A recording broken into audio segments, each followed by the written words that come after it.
sekaligus penyanyi Julia Perez untuk bisa sembuh dan terbebas dari sakit kanker serviks stadium 4 yang dideritanya. Nampaknya masih membutuhkan proses yang panjang. Bagaimana tidak, bila kini dirinya sudah sulit untuk berjalan dan harus memakai kursi roda sebagai alat bantu menjalani aktivitas kesehariannya. Melihat dirinya harus memakai kursi roda, Jupe mengaku sedih dan terus berdoa kepada Sang Pencipta agar dirinya bisa sehat dan kembali berjalan lincah seperti dulu tanpa harus menggunakan kursi roda. Memang saya kalau pakai kursi roda ini kalau perjalanan panjang, terus yang fatigue lah pokoknya yang melelahkan gitu ya, saya pakai kursi roda. Tapi kalau misalnya dekat-dekat aja, saya bisa nggak pakai kursi roda. Kadang-kadang juga saya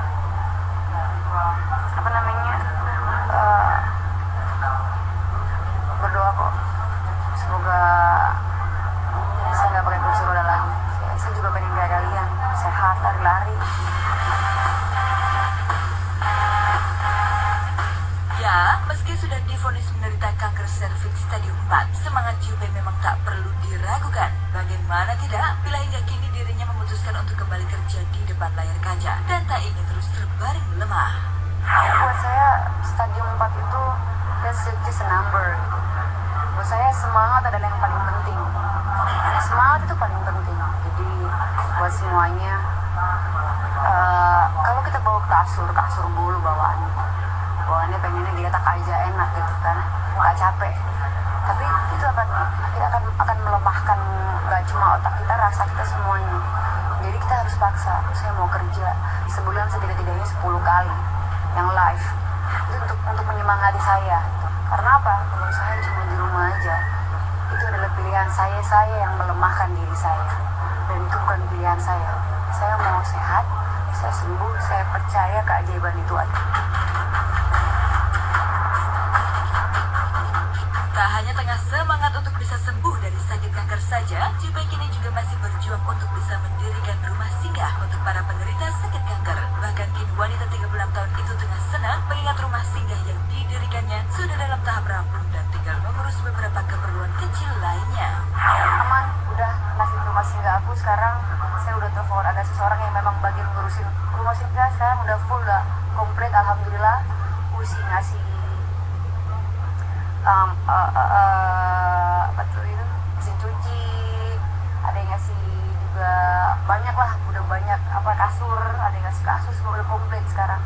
Manajemennya itu yang penting, manajemennya jangan sampai masuk aja tapi besoknya bubar, ya kan, kasihan. Jadi yang penting adalah manajemennya. Jadi sekarang itu yang lama adalah memanage supaya mereka itu makannya bagus dan semuanya ya bagus. Saya lagi koordinasi sama seseorang yang memang udah paham banget, karena sekarang kan yang bisa saya masukin kan sebentar ini 4 orang.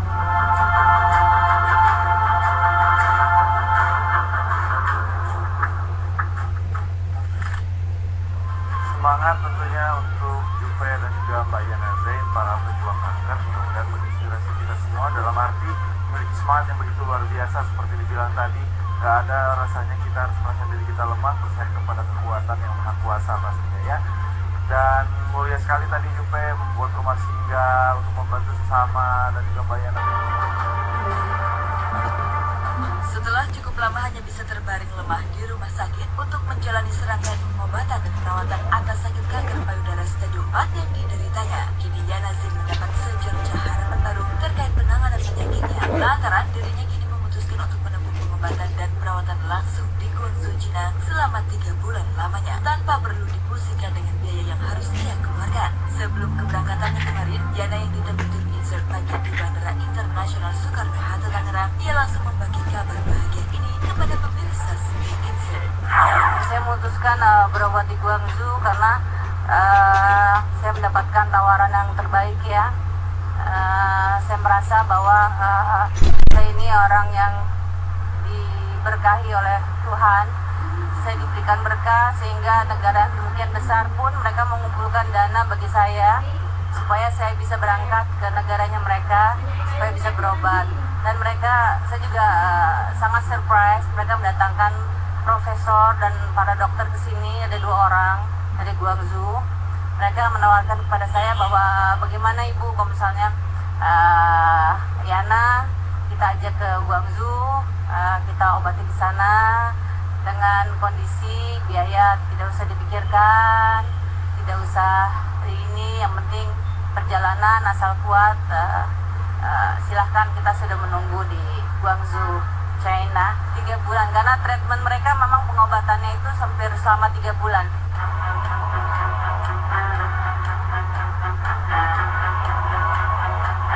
Yana memang sangat bertekad kuat untuk bisa sembuh, maka tak heran bila ia menerima dengan senang hati bantuan pengobatan dari negeri tirai bambu tersebut. Bahkan rasa syukur tak henti diucapkan Yana meski di Cina ia akan kembali menjalani kemoterapi.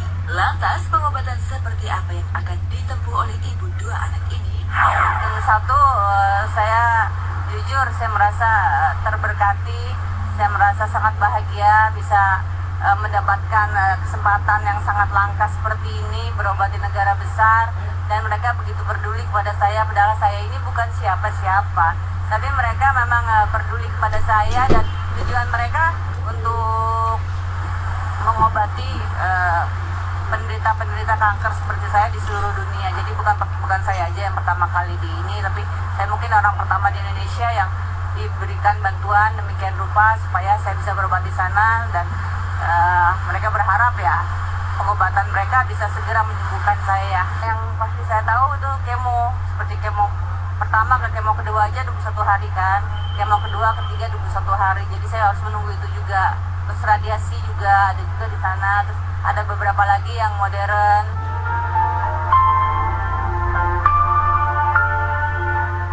Di balik rasa bahagia yang dirasakan Yana, terselip kesedihan yang mendalam di hati Yana. Bagaimana tidak bila terhitung sejak kemarin ia resmi berpisah selama 3 bulan lamanya dengan kedua putri tercintanya, Rila dan Alika. Tak ingin merasa jauh dengan kedua anaknya, Yana memutuskan untuk membawa 2 selimut milik Rila dan Alika sebagai pelepas rasa rindu. Terpisah 3 bulan cukup berat bagi saya, cuman saya berusaha pokoknya tetap tegar, semangat demi anak-anak saya. Saya orangnya rada lucu.